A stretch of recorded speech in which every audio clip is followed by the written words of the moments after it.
Euroregioni News. Pop art americana, le opere di James Rosenquist a Casa Cavazzini con una curiosità. A Casa Cavazzini a Udine sono esposte fino al 17 giugno le opere di James Rosenquist, uno dei fondatori della pop art americana, scomparso il 31 marzo del 2017. In mostra 35 lavori che delineano il suo percorso artistico nel campo delle stampe su carta. Tra le opere quella in omaggio a Illy Caffè, dalla quale è stato tratto il logo dell'azienda, famosa in tutto il mondo. All'inaugurazione della mostra presente la moglie dell'artista, Mimi Thompson, alla quale abbiamo chiesto un commento. Vania Gransenig, direttore di Casa Cavazzini e curatrice del catalogo e della mostra, ci ha sottolineato il collegamento permanente tra Casa Cavazzini e la pop art americana. Si tratta di 35 opere su carta, in particolare stampe in edizioni limitate, disegni e collage, alcuni di questi molto rari, sopravvissuti all'incendio che colpì lo studio di Rosenquist nel 2009. Si tratta di uno sguardo gettato su una parte specifica della produzione di James Rosenquist, dove però lui portò i suoi indirizzi di ricerca.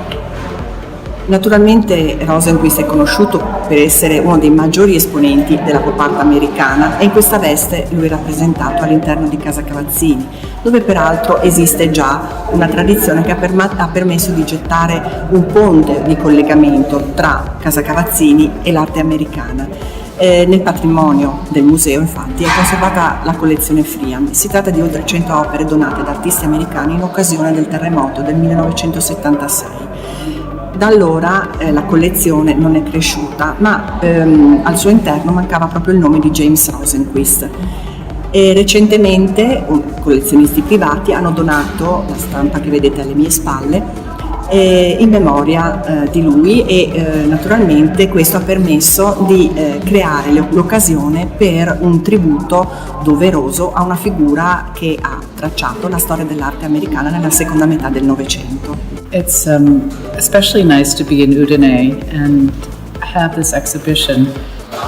È particolarmente bello essere a Udine. Ho visitato questa mostra in precedenza, ma siamo rimasti stupefatti dalla città che è particolare, una combinazione di antichità e contemporaneità. E anche l'idea e l'allestimento sono davvero bellissimi. Of the very ancient and then to have the very contemporary here as well, it's a really fantastic idea and fantastic arrangement.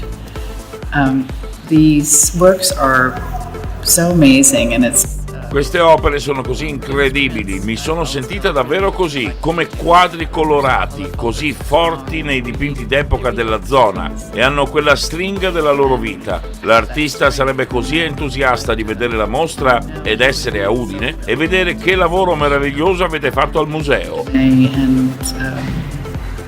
See what a wonderful job everyone has done at the museum. Euroregioni News.